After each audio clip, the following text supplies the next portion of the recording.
जी बिस्मिल्लाहिर्रहमानिर्रहीम, अस्सलाम वालेकुम। मैं हूं बिलाल अहमद। उम्मीद है आप सब खैरियत से होंगे। आज मेरे साथ मौजूद हैं फारूक समी हमेशा की तरह और सीनियर सहाफ़ी अरमान साबिर।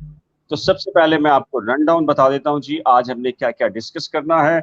आपके इल्म में है कि जी पाकिस्तान तहरीक इंसाफ के रहनुमा इमरान खान ने आर्मी चीफ के तकर्रुर के बारे में एक बयान दिया। उसके ऊपर बड़ा शदीद रद्द-ए-अमल आया है खुद फौज के अंदर से, और उसमें साथ ही एमक्यूएम की जानिब से भी एक प्रेस कॉन्फ्रेंस की गई है धुआंधार। क्या कहा गया है, एमक्यूएम ने क्या कहा, ये भी आपके सामने रखेंगे। इसके साथ ही जो 30 करोड़ से ज़्यादा मालियत की जो एक गाड़ी लंदन से चोरी हुई, कराची पहुंची, एक्साइज़ की जो करप्ट डिपार्टमेंट कहा जाता है, एक्साइज़ के जो करप्ट अफसरान की मिलीभगत से नंबर चढ़ गया। ये मामला क्या है? बड़ी-बड़ी शख्सियात के नाम ज़िक्र आ रहा है, नाम घूम रहे हैं। वो कौन सी शख्सियात हैं? इसके अलावा एक और बड़ा इंपॉर्टेंट टॉपिक है कि ज़ियाउद्दीन को कनेक्शन दिया जा रहा था और उस पर सिंध हाई कोर्ट ने स्टे जारी कर दिया और कहा है कि जी आप कनेक्शन फराहम नहीं करेंगे। नाज़िराबाद का एक बहुत बड़ा हल्का है जो कि आज उनकी जानिब से अदालत में ये प्ली अख्तियार की गई थी। इसके साथ ही ज़हीर केस, आज की जो नई डेवलपमेंट है, तो उसकी रोशनी में जानने की कोशिश करेंगे कि अब ये केस अब कहाँ पर खड़ा है। तो जहाँ इमरान खान आर्मी चीफ के तकर्री पर एमक्यूएम लंदन की प्रेस कॉन्फ्रेंस, लंदन गाड़ी, फिर उसके बाद ज़ियाउद्दीन के ऊपर बात करेंगे हम। लेकिन सबसे पहले बात कर लेते हैं ज़हीर के केस में। और ज़हीर के केस में आज जो कुछ भी हुआ है, फारूक समी खुद 17-18 साल का कोर्ट का तजुर्बा है और अरमान साबिर भाई तकरीबन कोई इससे डबल कर ले, बल्कि हमारी सहाफ़त से डबल कर लीजिए, तो अरमान साबिर भाई का तजुर्बा है। तो अरमान भाई, आप अपने तजुर्बे की रोशनी में आज जो कुछ हुआ है और आपका एक बयानिया इस केस को देखकर एक रहा है, क्या कहेंगे कि ज़हीर का केस आज कहाँ पर खड़ा हो गया है? देखिए बिलाल, हम पहले भी कहते रहे हैं। वालेकुम अस्सलाम।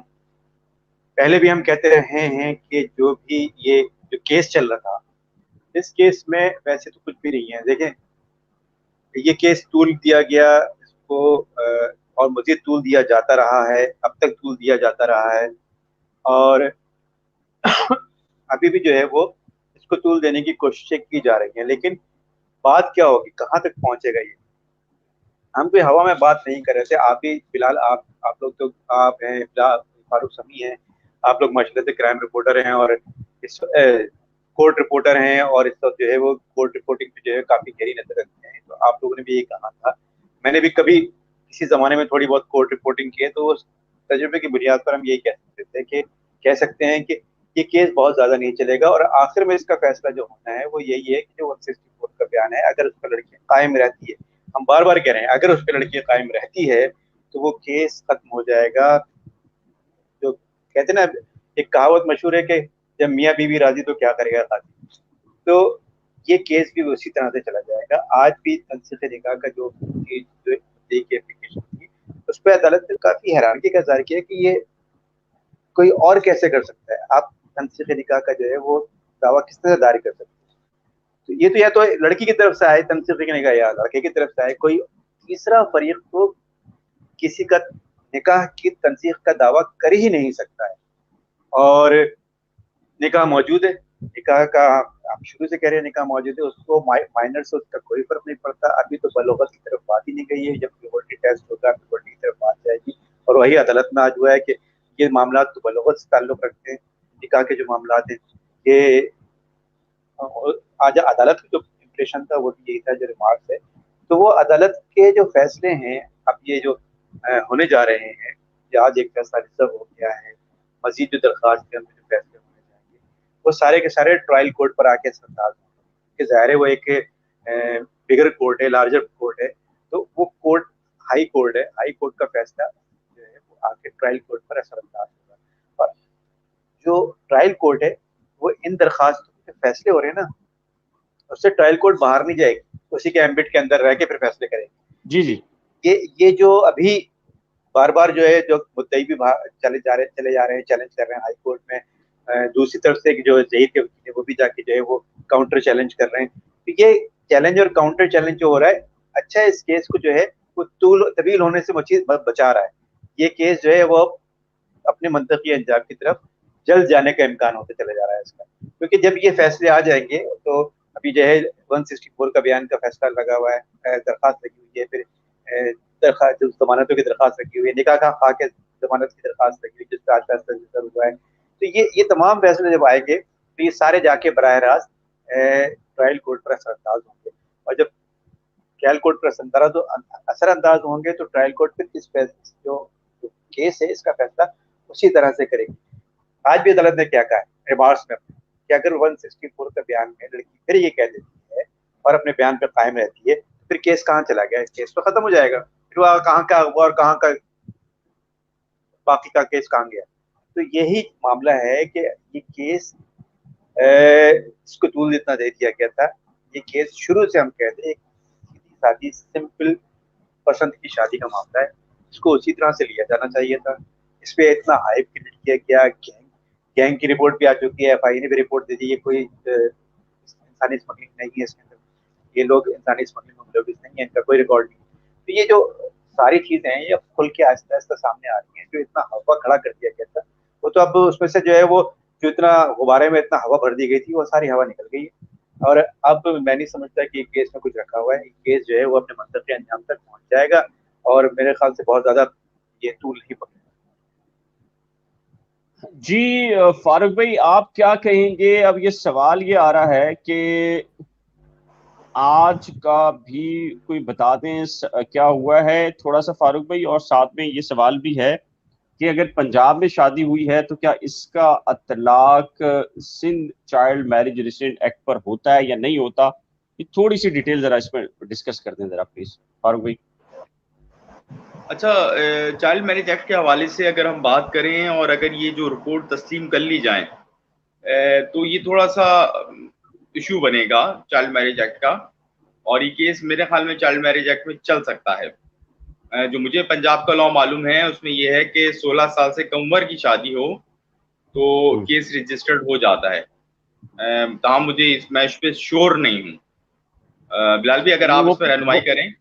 जी जी नहीं वो है वो होता ये है कि देखें, ये जो Sindh child marriage restraint act है ना, इसके बावजूद जो सिंध के अंदर लागू है, अदालतें देखती हैं शरीयत कोर्ट और सुप्रीम कोर्ट की जजमेंट्स को।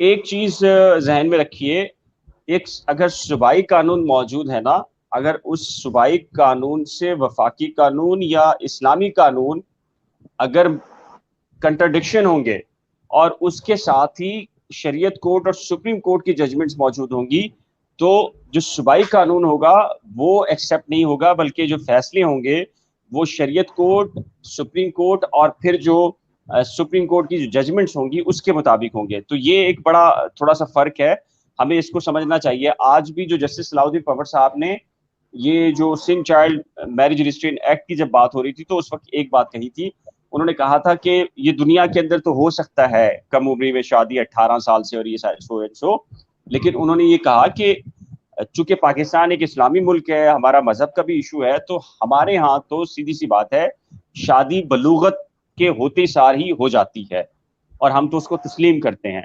तो जब भी अदालतों में ये मैटर्स आते हैं, आज भी इवन के खुद एक आयशा नाम की बच्ची भी पिछले दिनों आई थी, उसकी उम्र भी कहा जा रहा था कि वो अंडर एज थी, 18 नहीं थी, और उसकी शादी तो हुई भी सिंध में थी, इंटीरियर की बच्ची थी लेकिन कराची में आके उसने शादी की थी।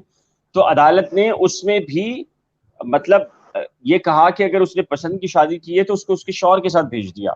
यही अदालत में कहता है, ये 3-4 दिन पहले की बात है, यानी पिछले लास्ट वीक की बात है। तो अदालतें तो सीधी सी बात है, इसमें ये जो सूबाई कानून है, और डेफिनेटली अरमान भाई हम पहले ही डिस्कस कर चुके हैं कि अगर आपके मुल्क का एक कानून हो और उस आइन के तहत आपके खिलाफ इस्लाम और खिलाफ शरीयत कोई कानून साजी नहीं हो सकती, तो बेसिकली जो सिंध का कानून है ये खिलाफ इस्लाम और खिलाफ शरीयत है, और जो सुप्रीम कोर्ट की जजमेंट्स हैं उसके भी खिलाफ जाता है। अब जहां तक बात आपने की ना कि क्या पंजाब के अंदर शादी हो सकती है, देखिए पंजाब में है 16 साल की उम्र, लेकिन 16 साल बिल्कुल वो ऐसा नहीं है कि 16 साल में कुछ वक्फ हो तो हर सूरत में वो उसको एक्सेप्ट नहीं करते। वहां भी ऐसे ही मामला है, वो बलूगत से उसको ताल्लुक जोड़ते हैं और देखते हैं कि लड़की बालिग है और उसकी बलूगत हो गई है, तो उसको एक्सेप्ट कर लेते हैं। यही वजह है कि जो लाहौर ने 164 लिया था मुबैना मुगविया का, तो 164 होने के बाद जाहिर है कि उसकी एज भी डिस्कस, वहां सारी चीजें हुई, तो कोर्ट ने मजीद प्रोब नहीं किया। कोर्ट ने यह महसूस किया कि लड़की बालिग है। ऐसी बिल्कुल, अगर आप जस्टिस जुनैद मोहम्मद गफ्फार साहब की जजमेंट पढ़ेंगे, वो वाली जिसमें उन्होंने ऑन ओथ बयान लेने के बाद उसे कहा था कि आप अपनी मर्जी से जहां मर्जी ले सकती हैं, उन्होंने भी अपने ऑर्डर के सफा नंबर 2 पर यह तहरीर किया है कि सुप्रीम कोर्ट और शरीयत के बेशुमार ऐसे केसेस मौजूद हैं कि जहां लड़की बालिग होने के बाद, उसके बयान के बाद उसको जो है वो शौहर के साथ या जहां वो जाना चाहती है उसकी मर्जी के साथ जाने की इजाजत दी जा सकती है। तो ये पस मंजर है फारूक भाई उसका। और इसमें एक बात मैं और भी कहूँगा कि जो ये मैरिज रिस्ट्रेंट एक्ट है, तो इसमें जो शादी है, जो निकाह है, वो यहाँ पर एडवोकेट जनरल साहब भी बता चुके हैं अदालत को पहले कि ये केस यहाँ का है ही नहीं। उनका बयान भी जो है वो रिकॉर्ड कर, और ये केस जो है निकाह जो है वो पंजाब।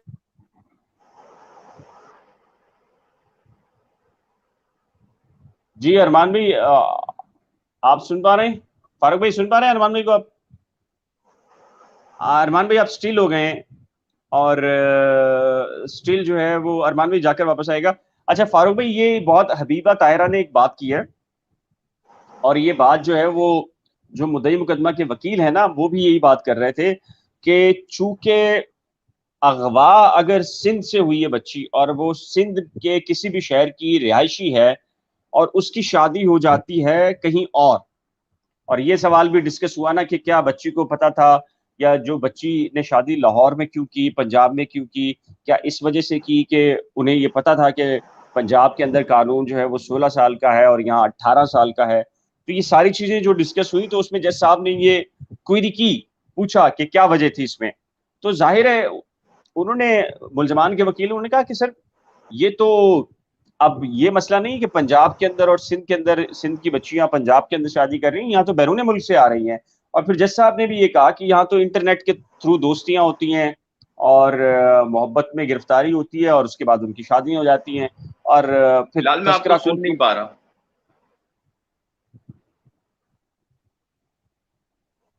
आप, मैं आपका पूरा सवाल नहीं सुन पाया, आपकी आवाज गायब हो गई थी बीच से। जी आपकी मैं आवाज इस, चली गई थी, मैं सवाल नहीं सुन। अभी आ रही है आपको आवाज? अब आ रही है। तो ये जो सवाल है हबीबा का, उसमें मैं बात कर रहा था कि वो ये कह रहे थे कि जी अगर बच्ची अगर सिंध से ताल्लुक रखती है तो उसकी शादी कहीं भी होगी, तो वो तसव्वुर होगी कि सिंध के अंदर ही सिंध का कानून नाफिज होगा। तो ये वहां डिस्कस हो रहा था कि बैरून मुल्क के अंदर से भी बच्चियां आ रही हैं, यहाँ से भी बैरून मुल्क जा रही हैं, इंटरनेट का दौर आ गया है, जैसा साहब के भी कहा। और फिर एक बात मैं और को भी बताऊं ऑडियंस को, कि जो जहीर की लीगल टीम थी, उन्होंने भी कहा कि सर ये बड़ा अफसोसनाक है, ये जो इन उम्रों के अंदर शादियां सारी चीजें होती हैं, लेकिन अगर कोई ऐसी चीज हो जाती है तो बाइज्जत जो घराने होते हैं वो कोई रास्ता निकालते हैं। और फारूक भाई आपका इंटरनेट का इशू है मेरे ख्याल से, अब आ रही है आपको आवाज? मुझे नहीं आपकी नहीं, आवाज आ अब रही है। चले चले ठीक है। तो इस पे मुख्तलिफ जो लोग हैं वो फारूक भाई ये कहना चाह रहे हैं कि अब मजीद आप इस केस को क्या देख रहे हैं? अच्छा, आपने जो पहला सवाल किया था वो जो चाइल्ड मैरिज एक्ट से मुताल्लिक था ना, देखें जी जी एक जो चीज होती है कि प्रैक्टिसिंग चीज ना, ये जी कोई जी पहला केस तो नहीं है। इससे कबल जो जैसे आयशा वाला केस आपने बोला, और इससे पहले कई ऐसे केसेस हुए जिसके अंदर जो बच्ची थी वो कम उम्र थी, मतलब उसकी एज के तयन से ज्यादा बढ़ के इस बात का तयन हुआ कि वो बालिग है या नहीं है। हम्म ताहम इस केस के अंदर तमाम चीजें अलहदा से की गई जो कि माजी की प्रैक्टिस नहीं थी। जो मैं बात कर रहा हूँ चाइल्ड मैरिज एक्ट पे 16 साल की फिक्स उम्र का, उसकी भी हम्म बुनियादी वजह यही है कि इस केस के अंदर बहुत सारे ऐसे कवायद दवाबित थे जिनको मद्देनजर नहीं रखा गया। इस केस के अंदर अगर हम सुप्रीम कोर्ट की जजमेंट पढ़ें तो भी हमें कुछ चीजें मिलती हैं जो कि माजी की प्रैक्टिस नहीं है। इस केस के अंदर हम अगर मेडिकल बोर्ड को देखें तो वो भी माजी की प्रैक्टिस नहीं है। इस केस के अंदर जिस तरह ये केस चलाया गया और एक डिविजनल बेंच के ऊपर दूसरे डिविजनल बेंच का और एक जुडिशियल अफसर के ऊपर उसी रैंक के दूसरे जुडिशियल अफसर का जिस तरह अदालती फैसले आए हैं, ये भी माजी की प्रैक्टिस नहीं है। तो जो पॉजिटिव का सवाल था कि क्या चाइल्ड मैरिज एक्ट बन सकता है, जब हम ये देखें कि इस कदर मामला चल रहे हों तो मैं तो 60-40 पे यही कहूंगा कि जब आप इस तरह मामला को चला रहे हैं तो चाइल्ड मैरिज एक्ट का मुकदमा भी कायम हो सकता है।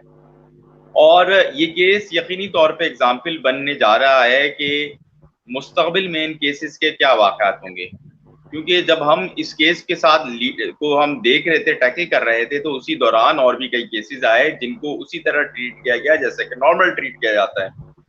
तो आखिर इस केस में ऐसी क्या बात थी? असल सवाल तो मेरी जानिब से ये उठता है कि इस केस के अंदर ऐसा क्यों हो रहा है। और जो चाइल्ड मैरिज एक्ट के हवाले से थी माजी के अंदर जो बात हुई, तो उस पर जजमेंट के बाद तो मेरे ख्याल में हो सकता है, लेकिन मुकदमा चाइल्ड मैरिज एक्ट का ट्रायल कोर्ट में चल सकता है, ये मेरी राय है। इससे कोई इख्तलाफ जरूर कर सकता है, क्योंकि मैं ये जो नोटिस कर रहा हूं कि इस केस में अब आप इसको प्रेशर बोलें, आप इस केस को कुछ भी बोलें, इस केस में वो चीजें हुई हैं जो कि मादी में उसकी रवायत नहीं मिलती है।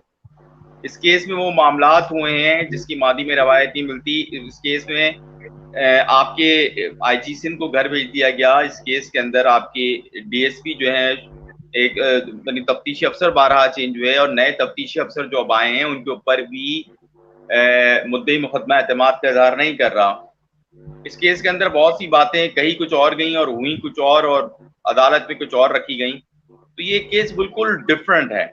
और अगर हम इस केस की बात करें तो मैं इस पे 60 से 70% श्योर हूँ कि ये मुकदमा चाइल्ड मैरिज एक्ट के तहत चलेगा, जो कि मादी में हमारे पास प्रेशर प्रैक्टिस के तौर पर बहुत सारी चीजें होती हैं, तो इस केस में भी होगा। अब आप इसकी वजह पॉलिटिकल बयान करें, आप इसकी वजह कोई भी बयान करें, कानूनी तौर पे जो सूबाई हुकूमतों के जानिब से बनाए गए हैं, अगर हम सिंध के कानून को कह रहे हैं कि ये शरीयत और इस्लाम के खिलाफ है, तो पंजाब का कानून कौन सा शरीयत और इस्लाम के खिलाफ सही है या शरीयत और इस्लाम के मुताबिक? 16 साल एज का तयन करने वाला रियासत कैसे हो सकती है जब मुल्क में इस्लाम से मुतसादिम कानून नहीं बनेगा और वफाकी शरीयत कोर्ट का वाज़ेह फैसला है कि बुलूगत के बाद शादी हो सकती है। तो हमारे पास असल में या तो हम कंफ्यूज हैं चीजों में, मतलब मैं अपनी बात या आपकी बात नहीं कर रहा या व्यूअर्स की बात नहीं कर रहा, मैं रियासती बयानी की बात कर रहा हूँ या जो सूबाई हुकूमतों के बयानी हैं मैं उनकी बात कर रहा हूँ। या तो हम कंफ्यूज हैं और हमने अपने पैरामीटर्स लोगों के लिए डिफरेंट बनाए हुए हैं, और उन डिफरेंट पैरामीटर्स पे अगर मैं इस केस की बात करूं तो फिर मुझे ये केस में यही नजर आता है कि इस केस के अंदर चाइल्ड मैरिज एक्ट के तहत ज़हीरी पे मुकदमा चलेगा और वो मुमकिन है उसको सजा भी हो जाए। और बाद अगर बड़ी अदालतें यानी जो हमारी आला अदालतें हैं इसके हवाले से कोई बीच में रुकावट ना बने, तो मुझे नहीं लगता कि ट्रायल कोर्ट या जुडिशियल जो हमारे जुडिशियल मजिस्ट्रेट या डिस्ट्रिक्ट कोर्ट्स हैं वहां से ये मामला ना चल पाए, मतलब वहाँ ये केस चलेगा मुझे लग रहा है, क्योंकि जिस तरह की मैंने जजमेंट्स पढ़ी हैं और देखी हैं मैं उनके ऊपर ज्यादा डिस्कस नहीं कर सकता। केस जो है वो इस वक्त ट्रायल चल रहा है और ये ना हो कि कोई कल बाद में बोले कि जी असरअंदाज होने की कोशिश कर रहे हैं और कानूनी चाराजोई करने की कोशिश कर रहे हैं हमारे खिलाफ, तो जो 4-5 आवाजें हैं फिर वो भी दब जाएंगी।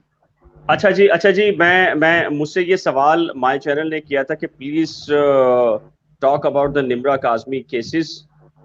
मैं ये अपडेट बता देता हूँ जी आपको।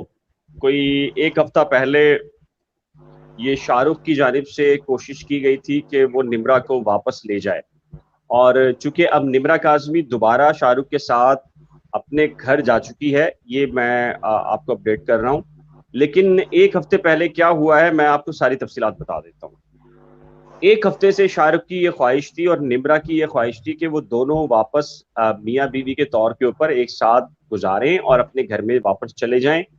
और इस सिलसिले में शाहरुख ने भरपूर कोशिश की थी उनके वालिदैन से कि किसी सूरत में जो मोबाइल फ़ोन उसका इस्तेमाल नहीं होने दिया जा रहा था, हम जो बताया गया है। और इत्तला ये थी कि शाहरुख ने एक वक्त ये आया था कि शाहरुख ने ये तय किया था कि अगर उसकी अहलिया को अगर वापस नहीं भेजा जा रहा और उसको हब्से बेजा में रखा जा रहा है, रात को घर के अंदर ताला लगाकर उसको रखा जा रहा है, फ़ोन इस्तेमाल नहीं करने दिया जा रहा, और हालांकि निम्रा काज़मी वापस आना चाहती है। तो ये चीज़ें चली 1 डेढ़ हफ्ते तक, लेकिन कल ये चीज़ जो है वो फिर तय पाई कि जी निम्रा काज़मी और शाहरुख के साथ वापस अपने घर जा चुकी है और वो इस वक्त घर पर मौजूद हैं। फैमिली की ये कोशिश थी कि जो निम्रा है वो अलहदगी अख्तियार कर ले अपने शौहर से, और बहुत सारे यूट्यूबर्स जो जाहिर है कि हम आपको पहले बता चुके हैं कि शैतान का सबसे महबूब तरीन और मुकद्दस तरीन, यानी कि जो उसके नज़दीक सबसे महबूब काम है कि वो मियाँ बीवी में दरार डालना। और जैसे ही इन मियाँ बीवी में दरार डाली गई तो बहुत सारे यूट्यूबर्स ने सुम्मा अल्हम्दुलिल्लाह पढ़कर, यानी कि बेसिकली वो शैतान के झंडे पे थे और वो खुशियां मना रहे थे कि एक मियाँ और एक बीवी अलग हुए थे। और जाहिर है कि ऐसे लोगों का काम यही हो सकता है, मेरा ख्याल है।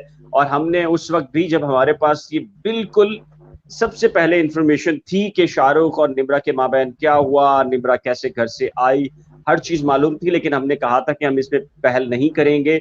उसकी बुनियादी वजह यह है कि हम ये समझते हैं कि बीइंग अ मुसलमान और बीइंग अ जिम्मेदार मतलब जर्नलिस्ट, हम ये समझते हैं कि हमें मियाँ बीवी के रिश्ते के अंदर किसी भी किस्म की गलत फहमी पैदा नहीं करनी चाहिए। और हमने ये इसका आगाज नहीं किया था जब तक कि शाहरुख की वालदा ने और निम्रा ने अपनी वीडियो खुद रिलीज नहीं की।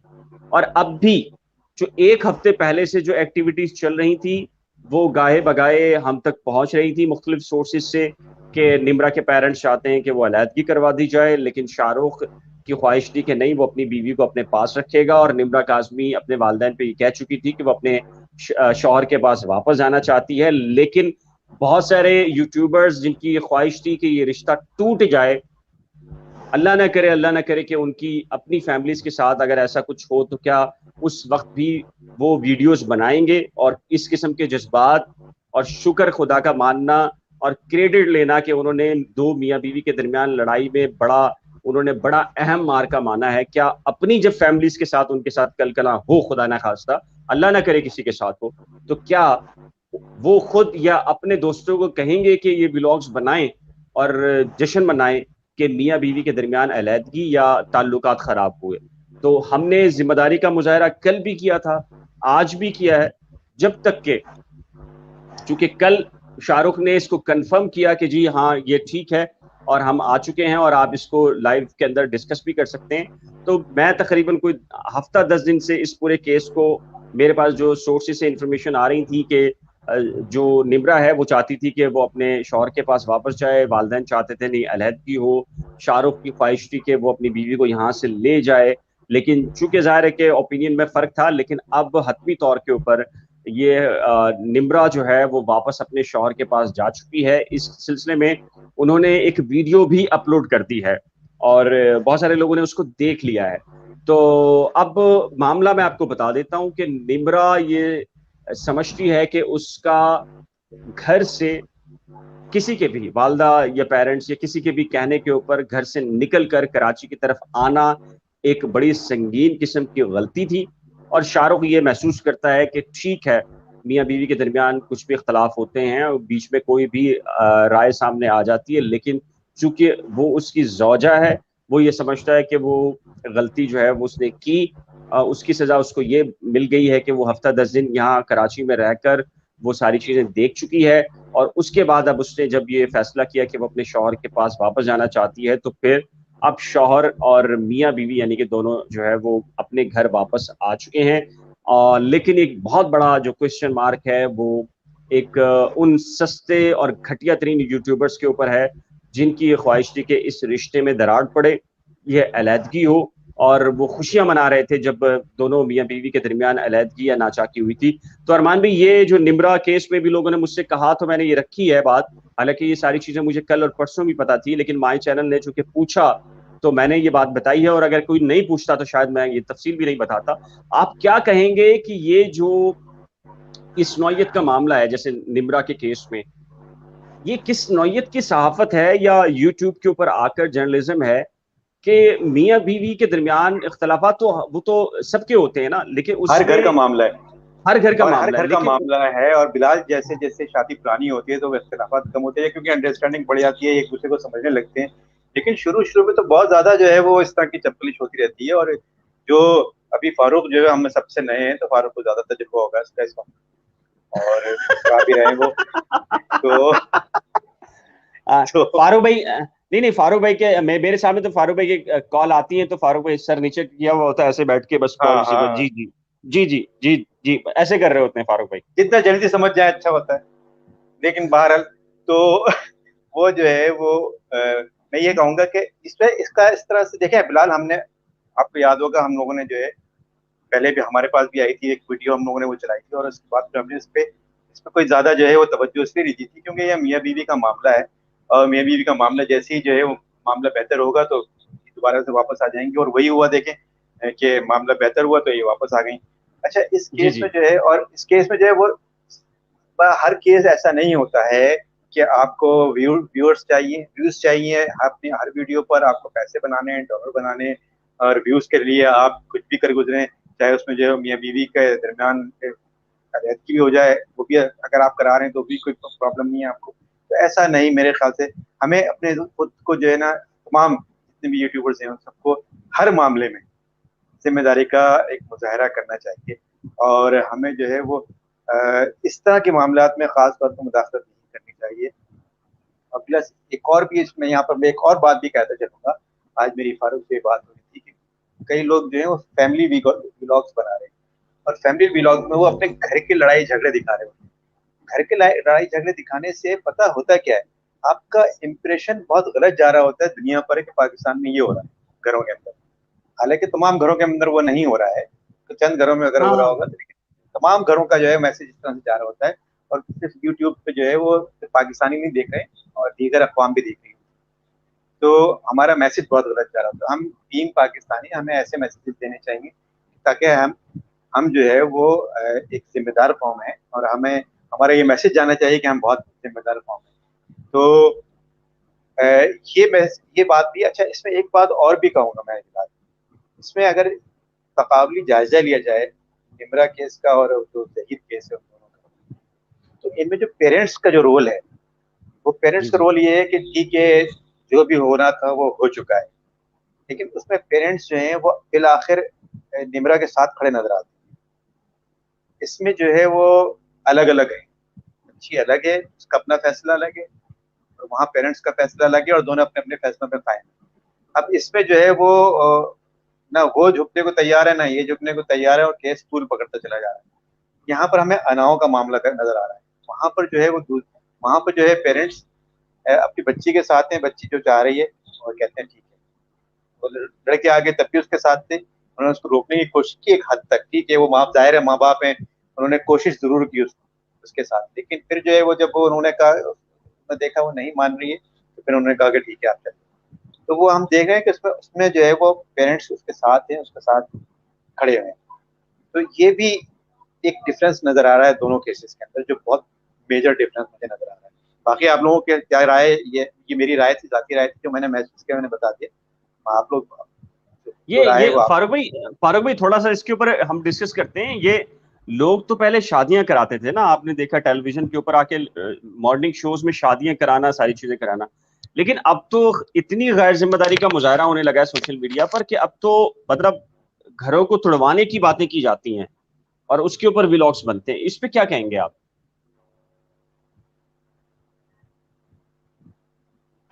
अब इसमें कहने की क्या बात है, मतलब सीधी सी बात है कि बुराई जो है वो बेचने का तरीका है।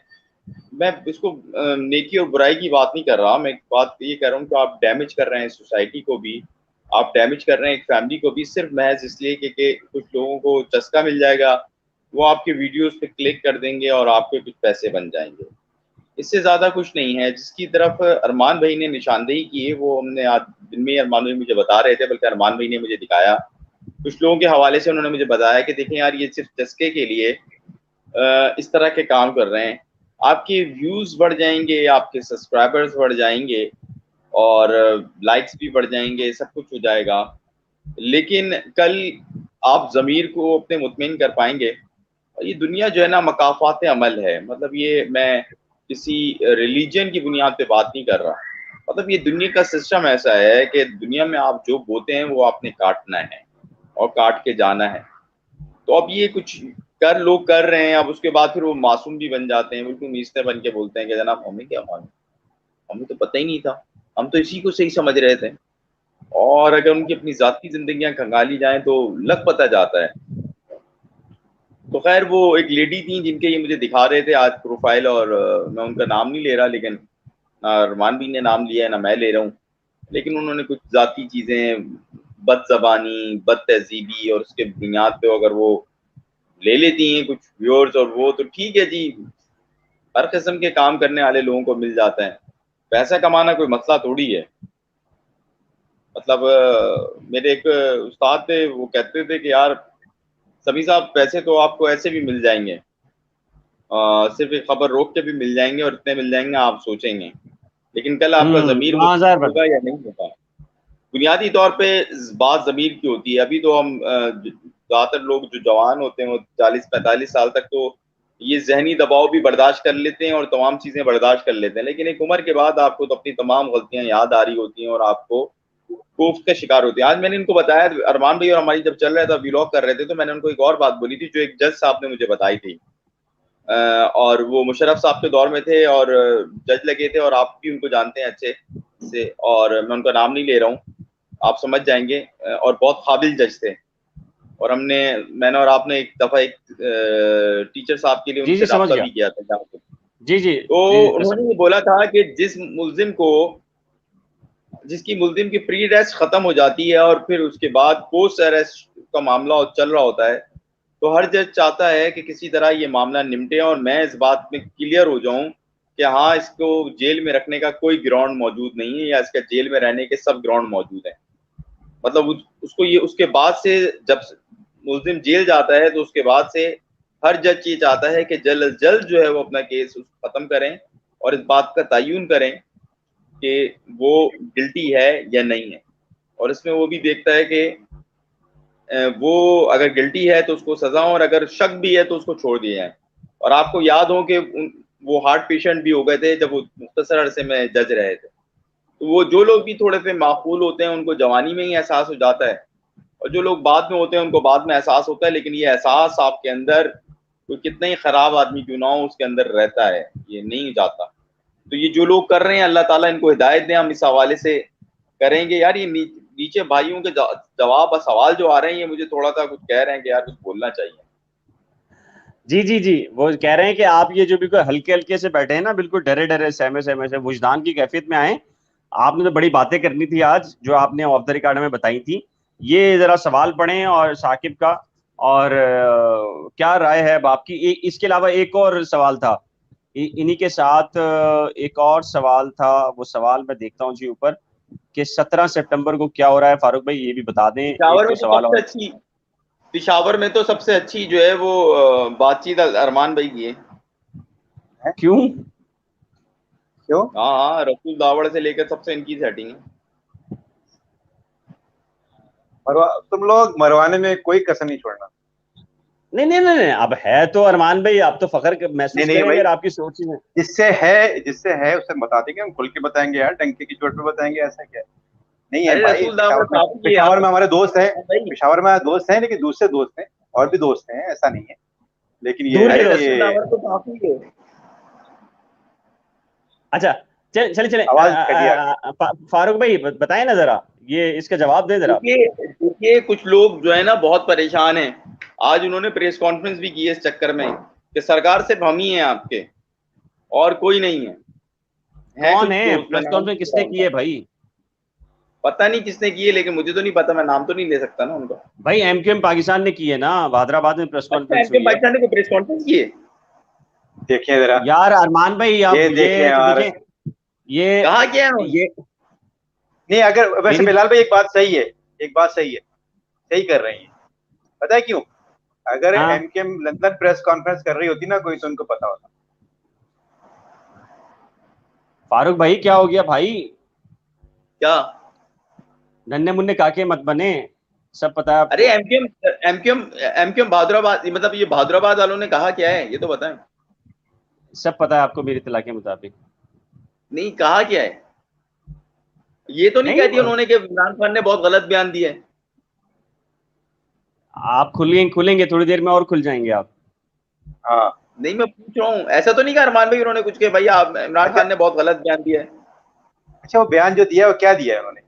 गलत बयान दिया है ना? यही तो मैं पूछ। जी जी जी फारूक भाई, यही ये यही कहा है मेरा। वो फारूक भाई जो उन्होंने बयान दिया है उसका और 17 सितंबर का जो आप बता रहे थे उसका कोई ताल्लुक है आपस में? देखिए, ये जो बस मैं, यार आप लोग मुझे वाकई में तय करके बैठे हैं। तो अब मैंने कह तो दिया है कि देखें, आप बहुत वुजदानी सारे कैफियत लोग में हैं आके जो, खबर देते हैं आप। देखें बहुत सारे लोग जो हैं वो बहुत अच्छे से ना गाड़ियां चमका रहे हैं, धो रहे हैं, और कंधे पे रुमाल रख के बोलते हैं उस्ताद मेरे लायक की खिदमत। तो वही चल रहा है। और सामने वाली पार्टी के पास ये है कि भाई आज आपने कुछ ना कुछ तो करना है उन्होंने। वो अच्छा, वो भी अपनी पूरी कोशिशों में लगे हुए हैं। कराची में बहुत ज्यादा सख्ती हो गई है, और बस देखिए क्या किस होता हवाले है। से, किस हवाले से सख्ती हो गई है? 17 सितंबर के हवाले से सख्ती होगी उस दिन काफी। कि किस नौयत की सख्ती होगी भाई? मतलब कर्फ्यू होगा, जिस मतलब नौयत हम की नहीं हम निकल बात कर सकते? रहे हैं उस नौयत पे सख्ती होगी ना यार बिलाल भाई। नहीं, क्या हम जॉब पर 144 जाए लग ना जाएगी, जाए, क्या होगा? हड़ताल होगी क्या होगी, 164 होगी क्या होगी? कुछ भी नहीं लगेगा। इससे पहले फिर कुछ फिर लगा है सख, क्या? तो फिर इससे सख्ती क्या होगी? आप अपनी नौकरी पे जाएंगे, हम अपनी नौकरी पे जाएंगे, बात खत्म। बस। बस, पक्की बात है। पक्की बात। अच्छा, कौन कौन से एरिया बंद रहेंगे ये थोड़ा सा बता दें। जी। नहीं, बंद ही रहेंगे। बंद ही कोई रहेंगे एरिया, बिलाल भाई, कोई बंद ही रहेंगे। बंद ही कॉर्डन ऑफ होंगे? रहेंगे। बात ही बात ये कि भाई वहां पर इसके लोग खड़े इसके होंगे लिए बहुत सारे। इसके लिए आप मेरे 1 साल पुराने व्लॉग देख लें। यार ये क्या बात हुई, अब हम आपके एक साल पुराने ये क्या व्लॉग्स बात हुई देखें? यार फारूक भाई, आपके एक साल। मेरे स्टार्टिंग के व्लॉग्स इसी पे थे। मतलब हम आपके एक साल पुरानी चीजें देखें? यार ऐसे खबर दे दें यार। अच्छा, आपने अपने चैनल कंटेंट को को एक दिखाना साल है आप पुराना लोगों को। जगह, एक साल पुराने व्लॉग दिखाने के लिए इन्होंने देखे कौन सा तरीका इख्तियार किया? अरमान भाई शुक्र करें, मैं तो 1 साल पुराना कंटेंट में बात करके जो है ना बात घुमा रहा हूँ। आप तो हाथ खड़े कर लेते हैं। एनीवे भाई, 17 सितंबर के हवाले से जो है वो जो हाँ, हमारे दो बानी मुत्तहदा वाली साइड है वो बिल्कुल तैयारी से है। वो कह रहे हैं ठीक है जो भी हालात है हम करेंगे। और जो जो उनकी अंडरग्राउंड जितनी भी एक्टिविटीज हैं, वो सारे लोग बड़े एक्टिव हैं। कोशिश कर रहे हैं अपनी सी कि ठीक है यार, मुश्किल हालात आए, इससे पहले भी आए। और कुछ दोस्तों से बात हो रही थी, वो कह रहे थे जनाब इससे कबल भी हालात आए हैं, एक एक कमरे के उसमें हमने इजलास किए हैं, और एक एक कमरे पे जो है वो बैठ के हर जगह पे जो है ना एक एक कमरे में बैठते थे हम लोग, और पूरे बड़े जलसे कर लेते थे कमरे में बैठ के। तो ये हमारे लिए पहली दफा थोड़ी है हालात। और वो अब भी यकसू हैं कि वो 17 सितंबर को कोई एक्टिविटी करेंगे, लेकिन कम से कम जो इनके पास, इनको जो मतलब मेरी सोर्सेज के मुताबिक जो इनको हिदायत हैं वो ये कि कम से कम अपना डैमेज करें, मतलब ज़्यादा से ज़्यादा किसी मुश्किल से बचें, और कम से कम में अपना काम करके कोई ना कोई एक्टिविटी हर जगह पे रिपोर्ट करें, ताकि एक्टिविटी शो हो सके, और पता चल सके कि अगर कोई है सिटी के अंदर और शहर के अंदर और शहरी सिंध के अंदर तो वो आप ही हो। इसी तरह जो है वो सिंध के दीगर शहरों में भी एक्टिविटी होगी, लेकिन मुमकिन है कि वो सैलाब जदगान की मदद की सूरत में हो, उनके रिलीफ की सूरत में हो, और इस तरह करके कोई इकदाम किया जाए। देखें ये तमाम एक्टिविटियां प्लान हैं, और हर जगह जो है वो हर डिस्ट्रिक्ट के लेवल पे या जो पुराने उनके जो सिस्टम था उसके लेवल पे जो है वो अपना काम करेंगे वो, और एक्टिविटीज करेंगे। और दूसरी तरफ जो है वो कुछ ऐसे दोस्त हैं जो कि उनको पसंद नहीं करते हैं, उन्होंने उसके हवाले से एक्टिविटीज प्लान की हैं कि किस तरह लोगों से राब्ते करने हैं, और उनका जो असर रसूख है उसको कम करने की कोशिश करनी है।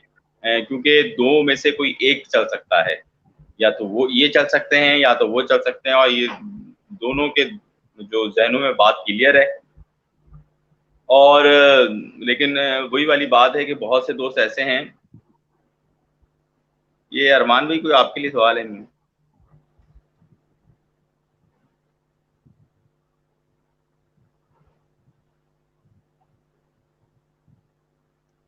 अच्छा जी। फैमिली से हवाले से, मेरा इससे कोई ताल्लुक। तो जनाब वो 17 सितंबर के हवाले से ये एक्टिविटीज प्लान हो रही हैं। बाकी जो आप पटिशन की बात कर रहे हैं, मेरे पास इस वक्त पेशावर से इतला नहीं है।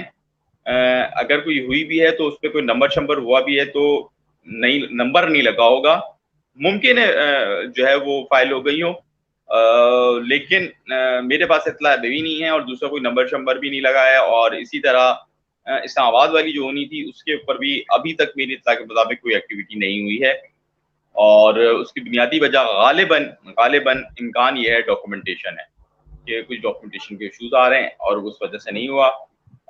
कोशिश कर रहे हैं कुछ लोग अपने तौर पे कोशिश कर रहे हैं बिना किसी से पूछे और बिना किसी से मतलब ऊपर से हिदायत लिए या किसी से भी हिदायत लिए बिना कर रहे हैं। तो बड़ी मतलब लोगों की ख्वाहिश है कि किसी तरह ये मामला हो जाए। दूसरी जानिब अगर हम कराची की बात करें तो कराची में खालिद मुमताज के बाद 2-3 और वकला ये बात सोच रहे हैं कि यार ये खालिद मुमताज ने जो गलत यानी इतने डाल दी, ये तो हमारे डालने की चीज़ थी। तो अब देखें इस हवाले से क्या अपडेट होती है।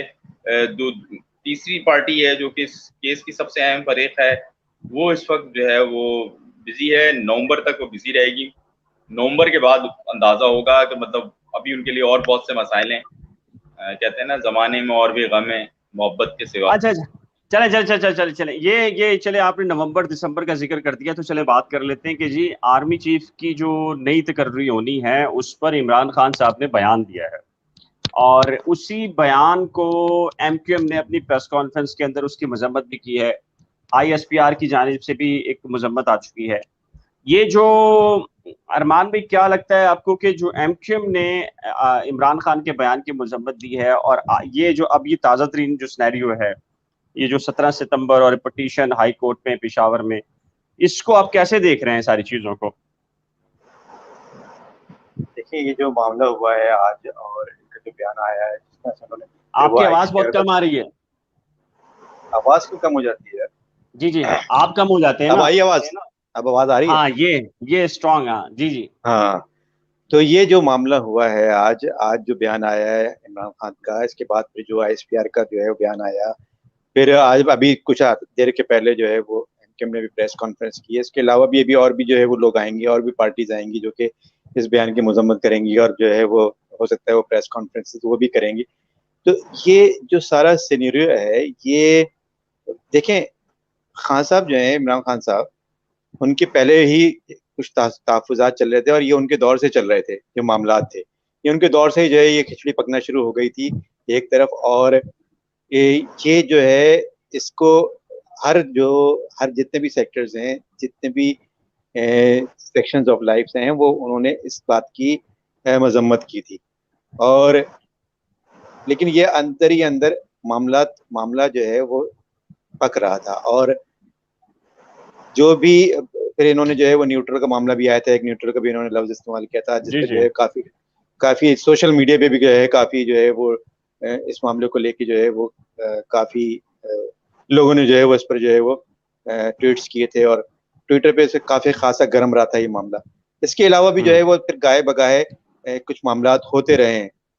तो ये देखें, फौज हमारा एक इदारा है और फौज जो है बहरहाल एक, जिस मुल्क की फौज मजबूत होती है वो मुल्क अपने आप को बहुत जो है सिक्योर फील करता है। और सिक्योर वही मुल्क होता है जो जहाँ दूसरे ममालिक जो हैं वो उसको मैली नज़र से नहीं देखते हैं।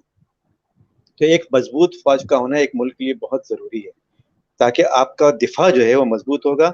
जितना आपका दिफा मजबूत होगा जिस मुल्क का भी, उतने ही जो है वो आप आराम से अपने अपने घरों में रह सकेंगे। ये बिल्कुल एक लाजिम उल मलजूम है।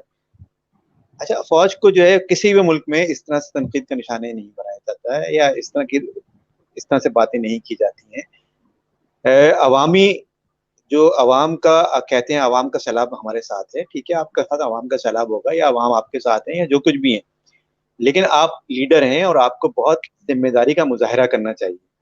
ये जब कोर्ट में इनका ये केस लगा हुआ है जो तौहीन अदालत का, इसमें भी गए थे, इसमें भी कोर्ट ने यही इनको कहा है जवाब दाखिल कराने से पहले कि आप अपनी जिम्मेदारी का मुजाहरा करें और ये सोचें।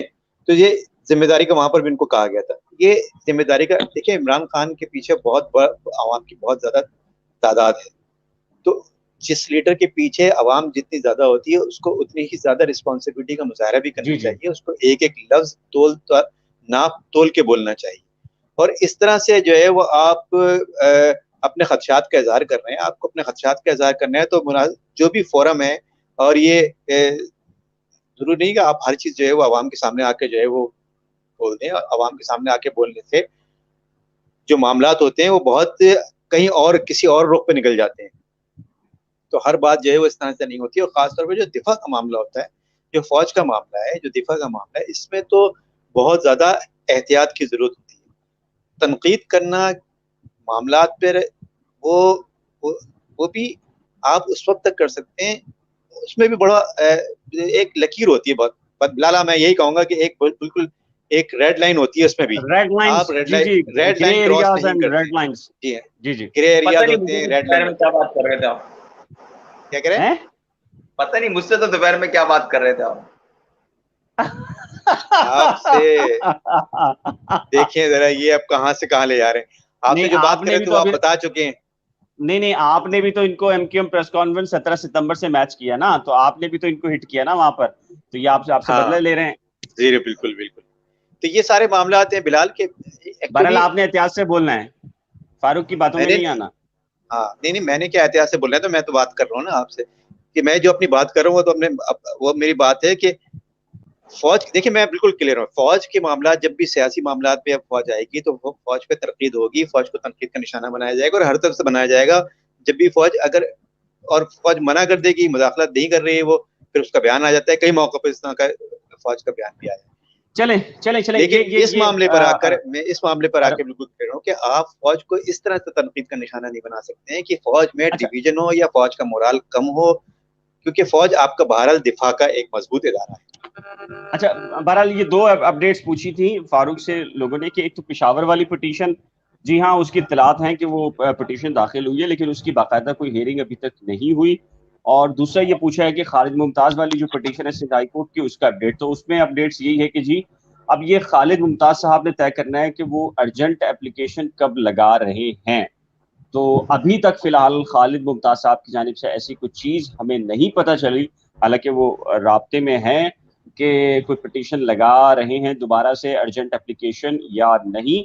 तो जैसे इस सिलसिले में कोई अपडेट्स होंगी तो हम जरूर आपको आगाह करेंगे। लेकिन अब बहुत सारे लोग जो है वो गाड़ी पर सवाल कर रहे हैं कि ये जो 30 करोड़ की या 40 करोड़ रुपए की जो गाड़ी लंदन से चोरी हुई, पाकिस्तान आई, पाकिस्तानियों ने यानी कि सिंध हुकूमत ने नंबर प्लेट भी लगा दिया, और कमेंट्स आ रहे हैं कि दिलचस्प किस्म के कि सिंध हुकूमत ने कहा है कि ये गाड़ी नहीं थी, ये रक्षा थी, हमने नंबर दे दिया।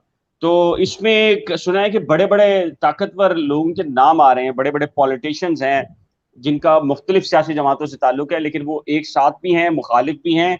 लेकिन इस पूरी की पूरी जो गाड़ी की जो मामला है चोरी का, उसमें उनके नाम आ रहे हैं।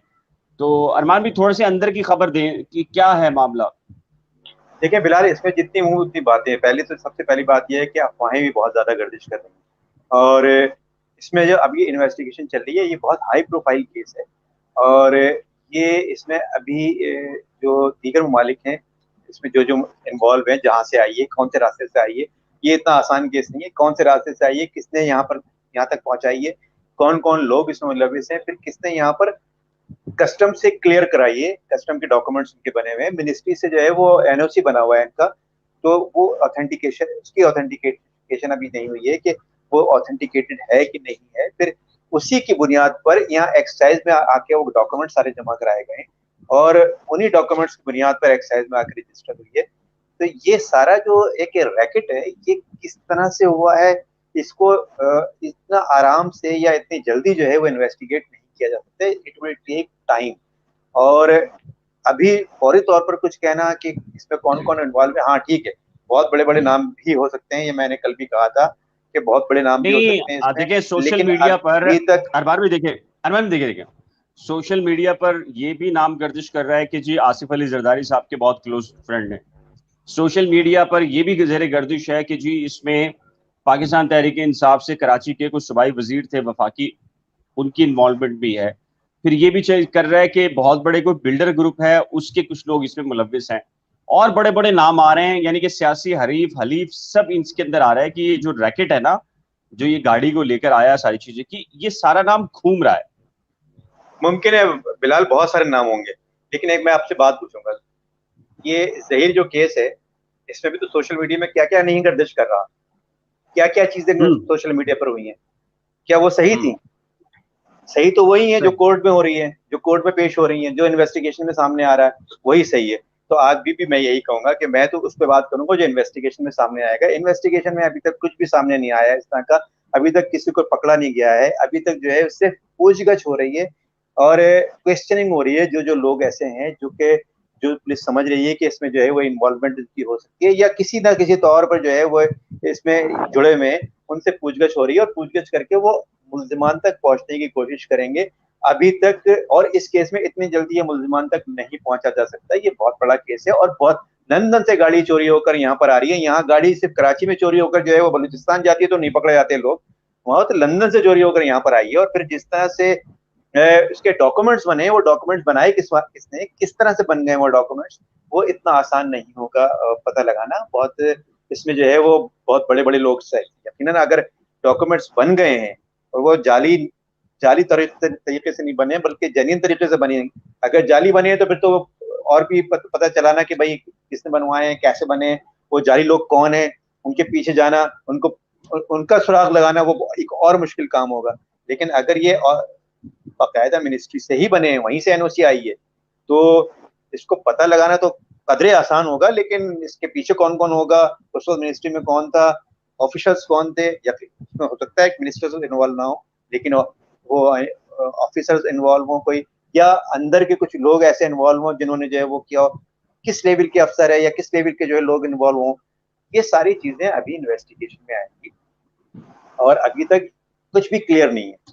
अच्छा फारूक भाई आप क्या कहेंगे, आपके पास क्या इन्फॉर्मेशन है, कौन कौन मुलव्विस है और क्या रूमर्स चल रहे हैं कि जी फलां भी सूबाई वजीर, एक वफाकी वजीर पीटीआई के साबिक, फिर जरदारी साहब का नाम, उनके क्लोज फ्रेंड, हकीकत कितनी है थोड़ा सा बताएं। आप दिन भर ये कुछ करते रहे इस केस के अंदर भी। देखिए, इन्वेस्टिगेशन ऑफिसर जो है, जो इस केस को जो 2-3 देख रहे हैं, उनमें से एक के साथ अपने एक दोस्त के तवज्जुह से मुलाकात हो गई इत्तफाकी तौर पे। तो अंदाज़ा उनकी बातों से ये हुआ कि उन्होंने कहा कि अब तक की हमारी जो इन्वेस्टिगेशन है और दीगर मामलात हैं, तो काम तो इनका ज़मीनों के से मुताल्लिक़ ही है, यानी ये बिल्डर ही हैं। और जो केस की इन्वेस्टिगेशन की इब्तिदाई जो चीज़ें पता चल रही हैं, उससे ये अंदाज़ा हो रहा है कि ये सिर्फ एक गाड़ी का मसला नहीं है, ऐसी कई गाड़ियाँ हैं जो कि इसके खिलाफ काम हो रहा है। और ये सिर्फ मोटरसाइकिल भी है। हाँ, मोटरसाइकिलें भी हैं। जी मोटरसाइकिल भी है। उसकी कितनी मालियत है? ये कोई 40 लाख की बाइक, 40-50 लाख रुपए, 40-50 लाख रुपए की मोटरसाइकिल भी है। हाँ, लेकिन वो जो बाइक पकड़ी गई है एक बाइक एनसीपी वाली है। जो बाइक पकड़ी गई है अरमान भाई, वो ऑपरेशन जो हुआ था वो एनसीपी ऑपरेशन है। तो हमने याद हो अरमान भाई, हमने वो बताया था कि हम जो ऑपरेशन इसके बुनियाद पे लॉन्च कर दिया गया है, जिसमें नॉन कस्टम पेड गाड़ियां और उसके साथ साथ अब गाड़ियों के कागजात भी चेक हो रहे हैं। बिल्कुल, गाड़ी है या कि बाहर से आई हुई है, सबके चेक हो रहे हैं। तो ये वो नॉन कस्टम पेटेड है खुद। बाकी और भी गाड़ियां हैं जिसके हवाले से हो रहा है। और जो नेटवर्क है वो सिर्फ पाकिस्तान में नहीं, बल्कि जो सोर्सेज हैं या इन्वेस्टिगेशन अभी तक जहां तक पहुंची है, उसके मुताबिक जो है ये गाड़ियां दीगर ममालिक जिनमें बांग्लादेश या भारत के नाम भी आ रहे हैं कि वहां पर भी इस तरह की गाड़ियां गई हैं और दीगर चीज़ें होंगी। अच्छा, इसमें एक जो चीज़ है वो ये पता चली, जो कि हमारे दोस्त हैं वो भी इस केस पे काम कर रहे हैं, उनका ये उन्होंने मुझे बताई ये बात कि कह रहे हैं कि जो अब तक उनकी मालूमात हैं उसके मुताबिक कुछ ऐसा हुआ है कि ये गाड़ियां पहले चोरी नहीं होती, पहले इनके डॉक्यूमेंटेशन कंप्लीट होती है। और पहले उनकी डॉक्यूमेंटेशन हो जाती है और उसके बाद जब डॉक्यूमेंटेशन कंप्लीट हो जाती है और जिस मुल्क में उनको वो गाड़ी बेचनी होती है उसका बायर उनको लग जाता है, तो उसके बाद वो गाड़ी चोरी होती है और उससे खबर उसके जितनी भी चीज़ें होती हैं वो उनको पास हासिल होती हैं। और क्योंकि ये एक से ज़ायद जगहों पे मुल्कों में ऑपरेट कर रहे हैं, यूरोप के मुख्तलिफ ममालिक में ये पूरा गैंग ऑपरेट कर रहा है। और पाकिस्तान में तो बहुत उनके लिए आसानी होगी और सिंध में तो स्पेशली आसानी होगी, लेकिन और भी जगहों पे वो ये काम कर रहे हैं। तो होता ये है कि पहले जब कागजात बन जाते हैं तो उसके बाद फिर वो गाड़ी जब होती है वहां से गायब, और उसके बाद मिनटों में जो है वो क्रॉस कर जाती है। और यही वजह थी कि ये गाड़ी और दूसरी गाड़ियां नहीं पकड़ी गई। तो हम इस गाड़ी का जो पकड़ा जाना और उसके बाद ये पूरे गैंग का सामने आना, उसकी बड़ी वजह ये है कि कहा जा रहा है कि उस गाड़ी में कुछ ऐसे आलात मौजूद थे जो कि इंडिकेट करते थे, और उसके अलावा वो बहुत सारी इंफॉर्मेशन गैदर भी कर सकते थे। तो इस वजह से ये गाड़ी पकड़ में आई है। अच्छा, इसकी हसासियत इस कदर है कि इस केस के ऊपर कोई भी आला ऑफिशियल जो है वो ऑन द रिकॉर्ड बात करने को तैयार नहीं है। जिन जिन ममालिक का इस हवाले से नाम आ रहा है वहां पर अगर आप राब्ता करें तो वो भी आपको कोई जवाब देने को तैयार मतलब नहीं है। सिफारत खाने भी बात नहीं कर रहे हैं मेरी इत्तला के मुताबिक, तो उन जी ममालिक जी के बिल्कुल। सिफारत खाने भी बात नहीं कर रहे हैं। जी जी। तो ना सफारत खाने बात करने को तैयार हैं, ना कोई वो वो अपना तो बयान कहते हैं कि देने को हमारा इनसे तैयार कोई है। ताल्लुक ही नहीं है, इस केस से कोई ताल्लुक ही नहीं है। जी नहीं तो जी क्या जी। मतलब है, ये कोई इतना बड़ा स्कीम होने जा रहा है पाकिस्तान के अंदर गाड़ियों के नहीं, इसका हवाले से? प्रॉब्लम ये है, जो इसका प्रॉब्लम मुझे समझ में आया है, और जो जी जी। अरमान भाई भी है, कुछ मेरी बात को सेकंड करें अगर मेरी बात सही हो, कि उसमें प्रॉब्लम है कि एक तो बरादराना ताल्लुकात हैं हमारे उन मुल्कों से, और अभी इन्वेस्टिगेशन जो है वो जारी है। नहीं ये नहीं, जो ब्रादराना बाहर के ताल्लुकात मुल्क से क्या में होता है? यूरोप में। ब्रादराना ताल्लुकात से क्या ताल्लुक होता है? इसमें कोई मुल्क तो शामिल नहीं है ना, इसमें तो अफराद होंगे ना, अरे सुन गिरोह तो शामिल लीजिए, होंगे। अरे सुन तो लीजिए, अरे सुन तो लीजिए। जितने जी जी। बड़े नाम सामने आ रहे हैं, जितने बड़े नाम सामने आ रहे हैं, और फर्ज करें फॉर सपोज एक्स, जो मैं अलजबरा का सवाल आपके सामने रखता हूँ, कि अगर हाँ। इसमें कोई सफीर इन्वॉल्व है और उसके बारे में पता चल गया, तो क्या आप उसको अरेस्ट कर सकते हैं? नहीं कर सकते। सफारती अमले को भी आप गिरफ्तार नहीं कर सकते हैं। तो ये इन्वेस्टिगेशन सिर्फ एक मुल्क में नहीं चल रही, बल्कि 2-3 ममालिक में इन्वेस्टिगेशन जारी है। ओ अच्छा। और उसके मुताबिक अब दीगर ममालिक में इन्वेस्टिगेशन का तरीक़ाकार ये होता है कि जब तक उनकी इन्वेस्टिगेशन जारी होती है, और अगर वो ताकतवर मुल्क हों और बाअसर मुल्क भी हों, तो वो सामने वालों को भी आपको कहते हैं कि जनाब आपने भी इन्वेस्टिगेशन नहीं देनी है। पहले तो हमारे मुल्क के अफसरान को बताते ही नहीं है कि उनकी एंड पे क्या इन्वेस्टिगेशन जारी है। और दूसरा, अगर वो बताते भी हैं तो फिर वो बता देते हैं कि जनाब आपने चलाने नहीं है, और हमारे किसी अफसर के अंदर इतनी भी हिम्मत नहीं होती कि वो फिर उसके ऊपर किसी से बात कर लें। और उमूमी तौर पे यही होना चाहिए, किसी की इज्जत का जो है ना वो नहीं उछालना चाहिए जब तक आप प्रूफ ना कर लें, और वहां पे ये चीजों को फॉलो किया जाता है। अच्छा अच्छा, चले चले चले अच्छा चले फारूक भाई, ये तो हो गया, अरमान भाई ये भी हो गया, हम इसको क्लोज करते हैं, लेकिन अच्छा, सबसे वो तमाम लोग इंपॉर्टेंट जो जो चाय बात का है। यहाँ इंतजार में बिलाल, रहते मैं यहाँ हैं। बिलाल मैं एक बात एक करूंगा यहाँ मिनट। पर, जी कि जी ये जी। अगर ये जो है गाड़ी अगर एक बहुत बड़े अफसर की नहीं होती है, बहुत बड़े मतलब सफीर की गाड़ी नहीं होती, एक मुल्क के सफीर की गाड़ी थी, अगर ये किसी मुल्क के सफीर की गाड़ी नहीं होती, या कोई बहुत बड़े अफसर की गाड़ी नहीं होती, तो आपको नहीं पता चलता। देखें, हम लोग यहाँ समझते हैं कि सिर्फ कराची में गाड़ियां चोरी होती हैं। कराची में गाड़ियां तो बहुत कम रेट है कराची में गाड़ियां चोरी होने का।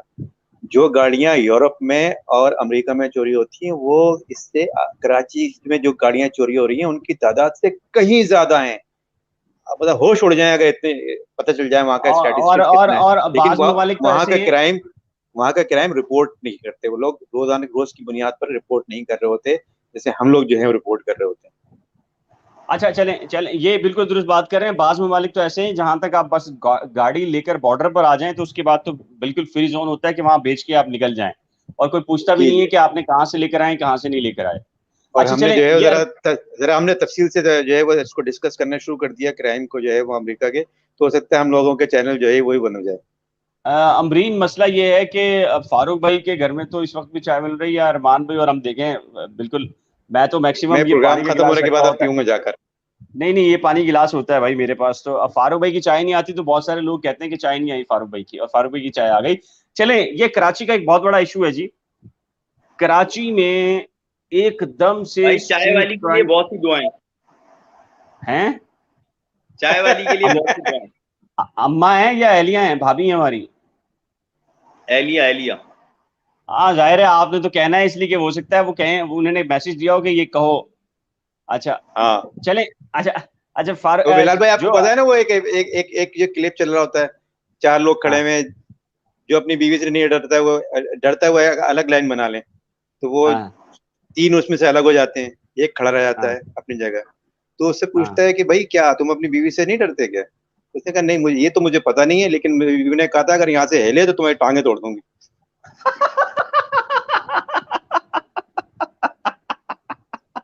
अच्छा, मैं आप लोगों का बहुत मशकूर हूँ कि आप लोगों ने अपने अपने तजुर्बात शेयर किए मुझसे।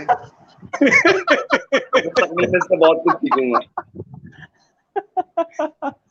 अच्छा, चलें जी, एक कराची का बहुत संगीन मसला है। एक तो ये मैं मुख्तसर बता देता हूँ कि जो ज़ियाउद्दीन वाला इशू था, पानी का जो लाइन चोरी का था, सिंध हाई कोर्ट ने स्टे दे दिया और कहा है कि वाटर बोर्ड को कि आप कनेक्शन नहीं देंगे और हालत जो कि तू बरकरार रखने का हुक्म दिया है। ये जो नाज़िमाबाद के जो शहरी हैं, उनका बड़ा एक बड़ा अहम रोल है इसमें, बड़ा कारनामा है। अदरवाइज तो आपको पता है कराची शहर के अंदर तो इस तरह के हजारों लाखों कनेक्शन हो जाते हैं। लेकिन फारूक भाई और अरमान भाई, मुख्तसर से एक बड़ा इशू कराची के अंदर आया है। एकदम से कराची शहर में स्ट्रीट क्राइम शूट कर गया है। शहरियों को दिन दिहाड़े मामूली से मोबाइल के पीछे उनकी जानें ली जा रही हैं और ये स्ट्रीट क्राइम बढ़ गया है। मोटरसाइकिलें छोड़िए, मोबाइल फोन ना देने के ऊपर लोगों को मारा जा रहा है। ये हो क्या रहा है और एकदम से इसकी वजूहात क्या है, आप बताएं जरा थोड़ा सा। देखिए, 24 घंटों के अंदर गुज़िश्ता रोज जो मैं पढ़ रहा था, 24 घंटों में 5 लोग जाँ बाख हुए थे। आज जी भी ये जी। वाकयात हुए हैं। इसमें जो सबसे बड़ा वाकया है वो तो आपका सबको ही पता है कि जनाब यहाँ पर जो रिट ऑफ द गवर्नमेंट है वो नहीं है। अब ऐसे में जब सूरत-हाल ऐसी हो तो हम इस बारे में क्या बोलें। और दूसरा एक मसला ये है कि यहाँ पर लोग जिस तरह नौकरियां करने कहते हैं ना, हम नौकरी करने दुबई चले गए हैं, हम नौकरी करने अमेरिका 6 महीने के विजिट वीजा पे चले गए, 6 महीने के बिजनेस वीजा पे चले गए, हम वहाँ बिजनेस कराए। तो कराची के अंदर ऐसा भी होता है कि लोग यहाँ पर मुख्तलिफ इलाकों से आते हैं और 6 या 7 महीने लगा के तबीयत से डकैतियां मारते हैं और वापस चले जाते हैं। इसकी मैं ये कोई ऐसी हवा में बात नहीं कर रहा। क्लिफ्टन और डिफेंस में गुज़िश्ता महीनों के अंदर एक रिपोर्ट आई जिसके अंदर बताया गया कि कच्चे के इलाकों से डकैत यहाँ पर आकर मुख्तलिफ बंगलों के अंदर उन्होंने मुलाजमतें की और अपना बंगला छोड़ के पहले कोई 7-8 बंगले लूटे और उसके बाद वो बंगला जहाँ पे वो रहते थे उसके में उन्होंने बोला कि जी हमारा वो हो गया। सिर्फ उस बंगले को नहीं लूटा क्योंकि वहां पे उनके किसी ने गारंटी दी हुई थी, लेकिन वो जब इन्वेस्टिगेशन हुई तो पता चला कि वो इस पूरे अरसे के अंदर और बड़े बदनाम डकैत थे और कच्चे के इलाके में उनके ऊपर खासी एफआईआरें थी। वो यहाँ पर अच्छा खासा लूट लाट के लोगों को चले गए, करोड़ों रुपए लेके चले गए। इसी तरह आपके और मेरे दोस्त फैयाज यूनुस क्राइम रिपोर्टर हैं, आपको याद होगा कि उनके जी जी। रिलेटिव में यानी ब्लड रिलेशन में किसी का इंतकाल हुआ। जनाजे पे बहुत सारे लोगों की जेब कट गई। जब जनाजे में जनाजे बहुत में? सारे लोग जी जनाजे में? जी जी जनाजे में बहुत सारे लोगों की जेब कट गई। अब सहाफ़ी के जनाजे पे लोग कोई चोर आके जेब काट ले तो फिर तो सहाफ़ी किस बात का। एसएचओ साहब फैयाज यूनुस के दोस्त थे, वो भी वहां पे मौजूद थे। और जनाब गुलशन हदीद में ये जनाजा हुआ था। जब पकड़ा गया तो मुजरिम या मुलजिम ने बताया कि मैं यहाँ 4 या 5 महीने लगाता हूँ और आके जेब काटता हूँ, मेरा यही फन है। और उसके बाद मैं वापस अपने शहर चले जाता हूँ, अपने गांव चले जाता हूँ। शहर या गांव का नाम मैं इसलिए नहीं ले रहा कि कल को ये ना बोलें कि अब यार आप। जाहिर है, जाहिर है, जाहिर है। तो कराची एक ऐसा शहर बन गया है जहाँ पे नौकरी लेना बिना किसी वेरिफिकेशन के बहुत आसान होता है। किसी भी जगह पे जुग्गी डाल के रह लो, आपको कोई नहीं बोलता। आप किसी भी जगह पे किसी भी इलाके में अपनी ज़बान की बुनियाद पर, अपनी बरादरी की बुनियाद पे, अपनी रहाइश की, अपने अतराफ़ी इलाके की बुनियाद पे जाकर रह लेते हैं। और नहीं भी रहते तो आप 1000 रुपये भी देते हैं और 2000 रुपये और 3000 रुपये भी किसी नाजायज़ आबादी में जाके दे देते हैं, तो वहाँ पे रात का सोने का इंतजाम आपका सुकून से हो जाता है 10 दिन, 15 दिन और 20 दिन के लिए। ये कराची के जो जराइम, बढ़ते जराइम है, उनकी बड़ी वजह है। इस वक्त पूरे पाकिस्तान के अंदर जो है जो बेरोजगारी है, जो मसाइल हैं, जो परेशानियां हैं, उसका हल बहुत सारे लोगों को ये लग रहा है और बहुत सारे ग्रुप यकीनी तौर पे ये काम कर रहे होंगे। वो बोल रहे होंगे चलो कराची चलते हैं, लूट लाट के आते हैं। और वहां से लोग आए हुए होते हैं और अब कराची वाले भी इतने फ्रस्ट्रेट हो गए हैं कि अब कोई भी हो, चाहे वो किसी भी कम्युनिटी का हो, किसी भी बरादरी का हो, अगर उसके हाथ कोई भी बंदा लग जाता है तो वो इस बात की फिक्र नहीं करता कि बाद में क्या होगा। वो अपने हाथ से उसकी तबीयत के साथ मुरम्मत करने की कोशिश करता है। और डकैत को भी पता होता है कि अगर मैं पकड़ में आ गया तो मेरा हाल क्या होना है। उसका हल उन्होंने यही निकाला है कि वो सीधी करते हैं बंदूक और गोली मार देते हैं, चाहे वो आर्मी का कोई अफसर हो, चाहे कोई आम आदमी हो, चाहे कोई बेचारा जो है वो जो आखिरी गुज़श्ता दिनों में डेथ्स हुई हैं, उनमें एक ऐसा बच्चा था जो कि अपने फैमिली का कफील था, जो एक फैक्ट्री में नौकरी करता था, बहुत मामूली सी, और उनके डकैतों ने अंधाधुंध फायरिंग की।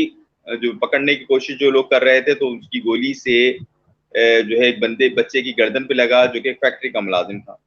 दूसरी जानिब एक ऐसा आदमी था जो कि एक निजी अस्पताल में हेड कैशियर था या मैनेजर था, उससे ज़रा सी मज़ाहमत पर उसको गोली मार दी और वो अपने बीवी बच्चों के सामने उसी वक्त जाँ बहक हो गया, शहीद हो गया। तो ये वो कराची के मसाइल हैं कि कराची के अंदर आप चीज़ों को रिट ऑफ द गवर्नमेंट बहाल नहीं करना चाहते। मैं ब्रेकिंग दूं, मैं ऑडियंस ब्रेकिंग दूं फारूक भाई। ब्रेकिंग खबर ये है कि डाकुओं ने शहरी तो छोड़े, पुलिस अफसर को लूट लिया है अब से चंद लम्हे पहले। मैं आपको डिटेल बता रहा हूं जी। अभी अरमान भाई आ जाएं। अरमान भाई, ब्रेकिंग खबर ये आई है कि शहरी तो छोड़िए, डाकुओं ने अब से चंद लम्हात पहले एक पुलिस अफसर को लूटा है। कहां लूटा है, मैं आपको ये ब्रेकिंग खबर बता मारा रहा हूं। पीटा भी है, सिर्फ मैं बता रहा हूं। नहीं, मारा पीटा भी है। जी जी, पंजाब चुरंगी के करीब अंडरपास में पुलिस अफसर को लूट लिया गया। डाकुओं ने एएसआई अरशद अली को बदतरीन तशद्दुद का निशाना भी बनाया। एएसआई राशिद अली को शदीद जख्मी हालत में अस्पताल मुंतकिल कर दिया गया। मोबाइल फोन, नकदी उनसे छीन कर फरार हो गए। अच्छा सुन लीजिए, एक और पिस्तौल भी छीन लिया, सरकारी पिस्तौल भी छीन लिया। अच्छा, इसके साथ सोल्जर बाजार में मोटरसाइकिल सवार 3 डाकुओं ने चंद मिनटों में 2 वारदातें की। डाकुओं ने पहले वकील को लूटा, फिर दूसरे शहरी को लूटा है और मुतासरा वकील ने मुकदमा दर्ज करा दिया है। और इसके साथ ही अब तक कराची में बेशुमार किस्म के इंसिडेंट हो चुके हैं। ये कंडीशन है। सही बात है। एक्चुअली मामला यही है, जैसे अभी फारूक ने बताया है कि ये जो इस वक्त डकैतियां हो रही हैं और जो गन पॉइंट पर खास तौर पर जो मामला हो रहे हैं, वो ये है कि जो अनएम्प्लॉयमेंट का रेशो है ना, वो बहुत बढ़ता जा रहा है। और महंगाई की वजह से, जो महंगाई है उससे कई लोगों की नौकरियां चली गई हैं और नौकरियां जाने की वजह से अनएम्प्लॉयमेंट बढ़ गई है। अनएम्प्लॉयमेंट बढ़ने की वजह से जो चोरी और डकैती की वारदातें, उनमें भी बहुत ज्यादा इजाफा हो जाता है, क्योंकि कई लोग भी बता दें आप। हाँ, कई लोग जो हैं वो, आपका गम तो ये है कि आपका तो कोई हीरोइनची था या कोई जो है ना। अच्छा, लोग नशे की आदत में भी बहुत सारी चोरियां करते हैं, जो नशे की लत में। फिलहाल एक बात बताऊं मैं आपको, अभी मैंने एक स्टोरी की थी अपने इदारे के लिए। उसमें यह था कि मैंने एक सर्वे किया था और सर्वे करने के बाद मैं इस नतीजे में पहुंचा था कि एक हिसाब किताब लगाया था कि शहर में कोई अगर 1.5 और 3 लाख के दरमियान जो है वो नशा करने वाले मौजूद हैं, और वो 1 ग्राम से लेके 5 ग्राम तक इस्तेमाल करते हैं नशा जो है। वो उसमें क्रिस्टल भी हो सकता है, आइस भी हो सकते हैं, हेरोइन भी हो सकती है, कुछ भी हो सकता है।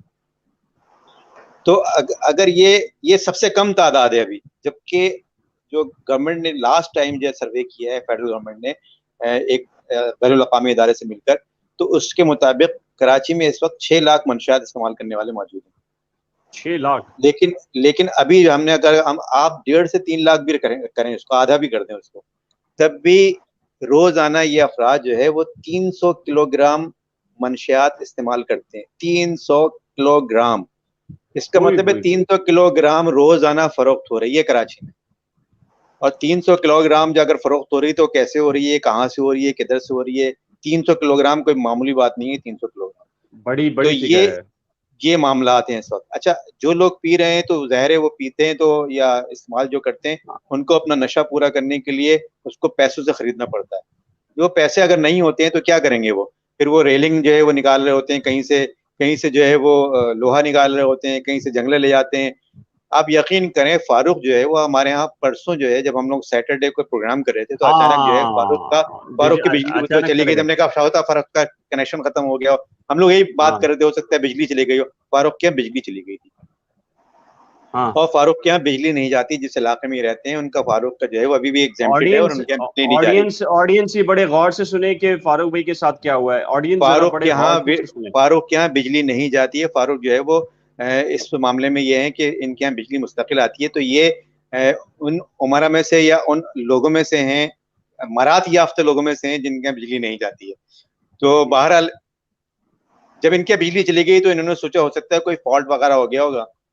15-20 मिनट गुजर गया, आधा घंटा गुजर गया, 1 घंटा गुजर गया। जब 1 घंटे से ज्यादा गुजर गया तो फारूक ने अपनी वालदा से कहा कि ये जो है वो अम्मी इतनी देर तक तो लाइट जाती नहीं है, ये लाइट जाने की वजह क्या है। फिर इन्होंने अपने भाई को भी बताया, फिर भाई भी बाहर निकले, ये भी बाहर निकले। इन्होंने देखा कि इन्होंने सोचा कि जनरेटर जो लोगों के ऑन हो जाती है वो भी आवाजें नहीं आ रही हैं। ये लोग बाहर निकले तो पूरा इलाका रोशन था, सब जगह लाइट आ रही थी, सिर्फ इन्हीं के घर में लाइट नहीं थी। तो इन्होंने फिर अपना जो है वो देखा कि लाइट क्यों नहीं है, क्या हो गया, कहीं ऐसा तो नहीं है मीटर में कोई प्रॉब्लम हो गई हो, कुछ जल गया हो या कोई सिंगल कटआउट फेस, निकल गया हो, सेकंड फेस, हाँ हाँ जी जी ऐसी। पेज का मसला हो कोई। तो इन्होंने नोटिस किया कि इनके मीटर में जो है वो जो तार था केएससी का, के इलेक्ट्रिक का, वो तो तार ही नहीं है। फिर उन्होंने जो है जब देखा तो तार जो है वो तो काफी आगे से जो है वो कटा हुआ था। फिर उन्होंने के मतलब इलेक्ट्रिक को कॉल की, के मतलब इलेक्ट्रिक आई, फिर थोड़ा सा मतलब मीटर से मीटर का तार निकाल लिया। मीटर का तार ही गायब है और काफी आगे तक गायब है। के इलेक्ट्रिक आए, के इलेक्ट्रिक ने कहा कि ये आपकी पहली कंप्लेंट नहीं है, इस तरह की कंप्लेंट्स हमें और भी आ रही हैं कि यहाँ पर हेरोइनची या जो मनशात किस्म वो मनशात इस्तेमाल करने वाले लोग हैं वो लाइव तार काट के ले जाते हैं यार, लाइव जिसमें बिजली होती है, करंट होता है, वो निकाल के वो ले जाते हैं। और अगला समझ रहा होता है घर वाला कि शायद बिजली चली गई है, भी थोड़ी देर में आ जाएगी। और जब नहीं आती है वो बाहर निकल के देखते हैं तो उनका मीटर जो है वो, अब इनका तार इस तरह से निकाला गया है कि इनका मीटर भी जो है वो खराब हो गया। अब के इलेक्ट्रिक ने कहा है कि ये आपका मीटर भी चेंज हो गया और उसके लिए आपको अलग से जो है वो जितने भी 20-25-30 हजार जितने भी होंगे वो अलग से इनको देने पड़ेंगे। तो ये एक अलग खर्चा इनके पास आ गया है ना कि एक। और ये भी अब धड़का लगा हुआ है हर एक को कि जी अगर उनके जो है वो तार लाइव तार बिजली अच्छी खासी उनके घर में आ रही है तो अब जैसी बिजली जाए तो फौरन घर से बाहर निकल के देखेंगे तार कौन काट रहा है। कहीं ऐसा तो नहीं कि आपका तार कोई काट रहा हो, आप ये समझ रहे हैं कि बिजली चली गई है आपकी। पर बिलाल आपका और हमारा भी अब यही मसला है। अब हम लोग घरों में भी महफूज नहीं है, घर में भी जो है वो हमारे इस तरह से जो है वो चोरी हो सकती है कि हमें पता ही नहीं चले और हमारी बिजली चली जाए। लाइव तार जो है वो लाइव वायर जो है वो जिसमें बिजली और करंट जा रहा है वो भी आपको निकाल के ले जाए। तो ये हाल हो गया हद हो गई कराची में। है। ये तो बड़ी बड़ी अफसोसनाक खबर है। ये तो बहुत बड़ा, क्या इस पे कहेंगे यार। बहरहाल ऑडियंस, जाहिर है कि इस पर क्या कहा जा सकता है। लॉ एंड ऑर्डर की सिचुएशन वर्स हो गई है। सच्ची बात यह है कि ऑनरशिप खत्म हो गई शहर की, कोई भी ऑन करने के लिए तैयार नहीं है। कोई भी संजीदा कोशिश अभी तक किसी की हमें नजर नहीं आ रही। बहरहाल लेकिन अब इस तरह के वाकयात होते हैं तो जाहिर है कि इंसान फिर बहुत बड़ा मायूस होता है कि अपने घर के अंदर भी इंसान अपने कमरों के अंदर बैठा हुआ महफूज नहीं है कि मीटर से मेन मीटर की तार जो है वो हिरोंची आकर ले जा रहे हैं। अब जाहिर है ये हिरोंची पहले उन तारों को जमा करते हैं, फिर इनको बेचते हैं, फिर इनको फरोख्त करके नशा लेते हैं। पूरा एक सिस्टम है। जैसे गाड़ियों से अरमान भाई बैटरियां चोरी होती है ना, तो वो बैटरियां कहीं बिकती हैं, उसकी आगे रीसेल होती है, बिल्कुल सही पूरा एक बात है। रैकेट होता है।